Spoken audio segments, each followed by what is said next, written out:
Hi, Mitchell Spearman here. I found an old swing of Nick Faldo. This is about probably the year 2000 down in Orlando, Florida at the Faldo Institute. It was a cool winter's morning, hence the sweater. And I think he looks like he's hitting a little fairway wood or a hybrid here. So I thought I'd share this with you guys and see what you thought. Nick was an avid practicer, as you all know. He used to like hitting lots of balls. You can see he's got an alignment club down there to just which is what he did each and every practice routine, so you can all learn something from that. And just a couple of things before we actually start the motion in the swing. One of the things Nick really worked on hard was his grip, and we can see here his right hand is beautifully placed on the club. It's a nice long right hand, and Nick would take a long time to actually just even put a grip onto the shaft. He used to do his own grips at night, and it would take almost an hour sometimes to get the grip thickness right, because he had so many different layers of tape and would measure it out. And then he would sand down the grips because they used to like to get the cord and then rub it down. So he was very meticulous, as we all know, but especially when it came to placing his hands on the club. So one of the interesting things with this swing here is that Nick had sort of quite an excessive amount of movement, as you'll see, onto the right side as he started his swing. He was quite into loading his right side. He often felt that he sort of reverse twisted in his hips. And as you can see this move away from the ball here, well, the first thing we'll notice is he has a little bit of a twist in his head there. There is a little side angle move to his head. And as Nick would take the club away from the ball, we'd notice he'd get the club nicely set. So we could see there's a nice set of the club that he would try to get. He was always working on feeling that it was an early hinge of the wrist, that he would get the club set early. And as he wound to the top of the swing, he would work on maintaining his width. So he really wanted to have a good radius here at the top of the swing.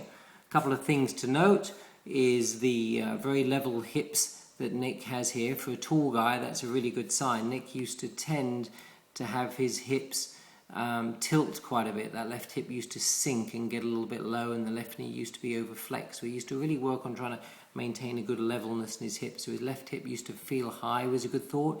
He then used to want to work that feeling of really stretching his hands away from his body, and he used to do that a lot with his right hand here, pushing out against the shaft. So set, rotate, and wind and wide were all key thoughts that Nick, or key words that Nick used to use in achieving his turn at the top of the backswing. We can notice here that you look at the face position, it's at a slight tilt, so that means it's pretty darn square. He's wound up, but there has been quite a bit of movement out of this sort of right hip and right knee on the backswing. One could almost use the term that it was a sway, but just notice here, if we just put a line up here, up his right hip like so, just outside it, as he went back, he would try to do that. He would try and get this little bump. I sense that almost used to encourage the club to go a little more out and away from him on the takeaway, because he couldn't work his arm across his body here. And we noticed that in a sort of quarter of the way back there, he didn't really get a full or a shoulder turn. You can notice that for as far back as the club has gone, the shoulders really haven't turned too far at this moment in time. I think that's because he's going very parallel to his target line rather than a little bit inside.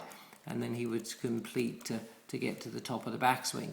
So it was very much a sequenced backswing. That's what Nick really worked on. He wanted to make sure that his hands, arms, and club would reach at the top of the backswing. In his many years working with Ledbetter, David encouraged him to really flatten his swing plane. So a lot of term was related to rotating the forearms and rotating the club off the ball, which we'd see more from a downline position. And I'll post one of those downline swings in the near future. But as we can see here, good wind, good coil to the top of the swing. As all great players, we're going to notice that when he starts his downswing, there's a movement from his left knee onto his left side there. So we notice that left knee move forward. He creates a little bit of movement and widens the V between his legs there. So he creates that movement and widens the V.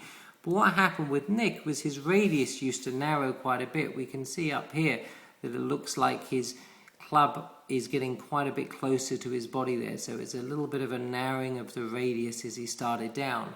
My sense is that his chest used to sink a little bit as he started his downswing there. The arms would pull in, and this is probably what made Nick such a great iron player, is this slightly narrow radius that he created allowed him to hit down on the ball more. So as he came into the ball, he had more of a downward hit, but probably also robbed him of some power and some distance when it came to hitting the ball further, because he had that slightly descending arc on the ball. It wasn't steep, but it was certainly more descending as he made that transition coming down.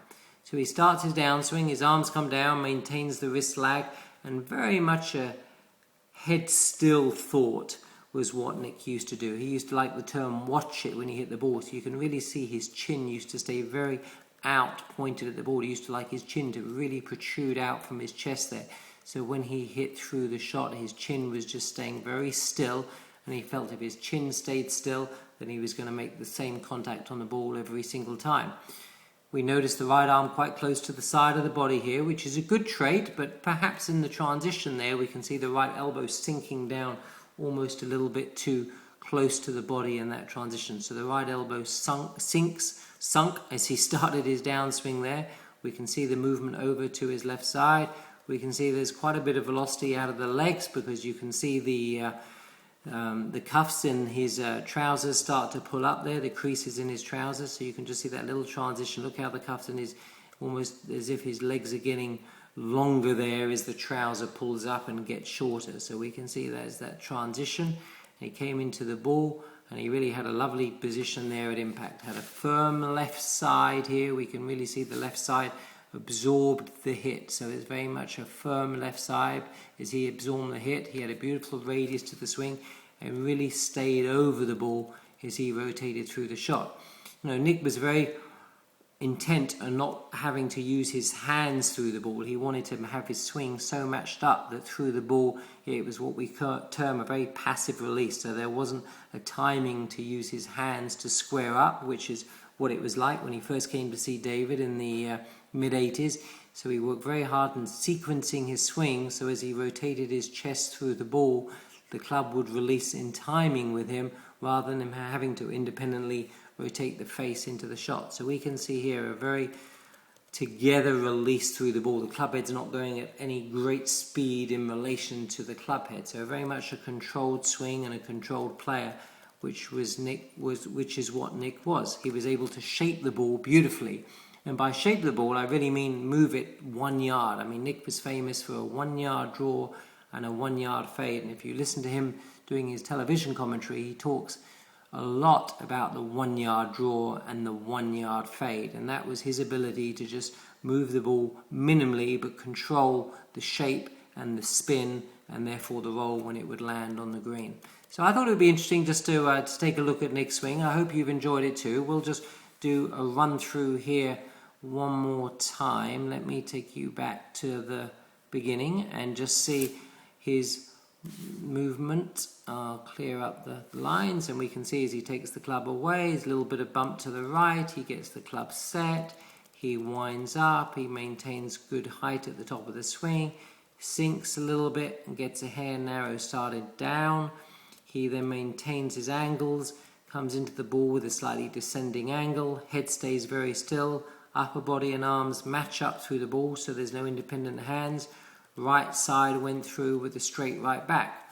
So certainly not the longest player, but for sure one of the best shot makers, ball controllers, and really under pressure was a tremendous player. I mean, really, it never got away from him when he was under the gun there. And I would say that what this swing doesn't show is obviously the beautiful rhythm. So if I just play this one more time, maybe actually put the play button on here, you'll be able to see his swing and rhythm. Boom.